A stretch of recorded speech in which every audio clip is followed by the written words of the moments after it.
Okay, so we've all heard this term thrown around, right? AI hallucination. And usually it's painted as this massive, dangerous flaw in the system. But what if it's also the source of an AI's greatest strength? In this explainer, we're going to dig into that. How this weird habit of just making stuff up might actually be an unlikely superpower. But first, let's get real about why this matters so much.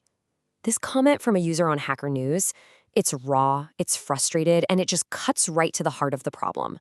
When an AI confidently fabricates information in a high-stakes situation, the fallout isn't just academic, it's deeply human. The sarcasm here, calling the AI Dr. Spicy Autocomplete, man, that's just a perfect gut-wrenching example of what's at stake. All right, so if we're ever going to figure out how to harness this strange behavior, we first have to get on the same page about what we're even talking about. What is an AI hallucination, really? So here's the official definition. But the phrase you really need to latch onto is confident looking. See, an AI hallucination isn't just a simple wrong answer. No, it's a plausible, super fluent, and honestly a very convincing falsehood. And the crazy part? The model has no idea it's making anything up. It's just spitting out what seems statistically likely, even if there's no factual basis for it. And this slide shows you the difference perfectly. On the left, you've got the grounded response. It sticks to the facts, and, this is super important, it admits what it doesn't know. But then look at the right. That's the hallucination. It just takes this wild leap, connecting dots that aren't there to give you a confident but completely unsupported claim. And make no mistake, this is not a trivial problem. In high-stakes fields like medicine, a confident-sounding fiction can be incredibly dangerous. I mean, just look at this number. One study found that 22% of an LLM's answers about medications could have led to serious harm or even death. That's sobering. It shows that without the right guardrails, this tendency can have life or death consequences. Okay, so this all leads to a pretty obvious question, right? Where the heck do these hallucinations even come from? Why are these super powerful models so darn good at just making things up? And yeah, it's the first thing pretty much everyone asks. I mean, if it's so dangerous, can't the engineers just find the bug and, patch it, fix it? And this is where things get really interesting. The answer is a hard no. This isn't a software bug in the way we usually think about it. It's a fundamental, baked-in part of how these large language models are designed and trained. Let's get to the core of it. At their heart, LLMs are just incredibly sophisticated prediction machines. Their one and only goal is to guess the next word that's most statistically likely to appear. They don't have an internal truth module or a fact-checking mechanism. So what we call hallucination is really just a side effect of the very thing they're designed to do: make educated guesses to fill in the blanks and create coherent text. So given that we can't just fix this trait, developers have had to get incredibly creative. They've come up with a whole suite of techniques designed to act as guardrails to steer the AI away from fabrication and towards factual accuracy. You can think of these as clever hacks to manage this behavior. For instance, you can force the model to start every claim with "according to a source," which makes it way less likely to invent things out of thin air. Or another cool trick is to use a second AI to check the work of the first, creating a kind of self-correction loop. These are all about trying to impose some factual discipline.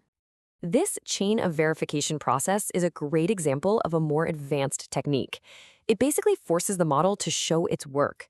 First, it generates an answer. Then, it has to go find evidence from a trusted source. Finally, it compares its own answer to that evidence and corrects itself. It's like making the AI its own fact-checker. But here's the really important part to remember. While these guardrails help a lot, they don't solve the fundamental issue. They manage the symptoms, but that underlying tendency to guess, to fill in the gaps with plausible fictions, that remains part of the AI's core programming.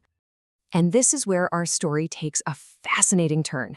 What if this fundamental flaw is actually a feature in disguise? What if we could use it on purpose? This quote from another Hacker News user just completely reframes the whole conversation. Think about it. It argues that this wild associativity, this ability to connect concepts in new and, sometimes incorrect ways, is the very engine of creativity. An AI that only states verified facts is just a fancy database, but an AI that can hallucinate is capable of something a lot closer to imagination. And that leads us right to the central idea of this explainer. Instead of trying to stamp out this behavior, what if we learned to control it, to harness it for creative brainstorming and real innovation? And check this out. This is a real-world example of this idea in action.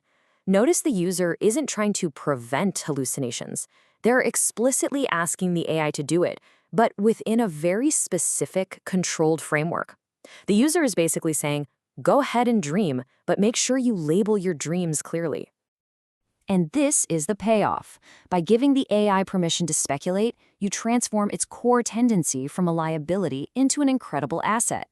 You're using its pattern-matching brain to explore the edge of possibility, to come up with ideas that are new and exciting, but still grounded enough to be inspiring. You're turning a bug into a feature. So, this big shift, from trying to prevent hallucinations to actively directing them, represents a major evolution in how we interact with these powerful tools. We're moving from being simple prompters, just asking questions and hoping for a factual answer, to becoming more like AI engineers. We're not just querying a database anymore. We're designing cognitive workflows, orchestrating how the AI thinks, and harnessing its emergent abilities, including its capacity for controlled hallucination. Ultimately, what this means is that using AI effectively is becoming less about what you know and more about how you think. It's about learning to be the conductor of a synthetic mind, guiding its powerful, sometimes strange, and often brilliant patterns of thought toward a desired outcome. And that leaves us with one final thought. As these tools continue to evolve, maybe the most important skill won't be asking an AI for the facts it already knows, but instead having the courage and the creativity to dare it to imagine something entirely new.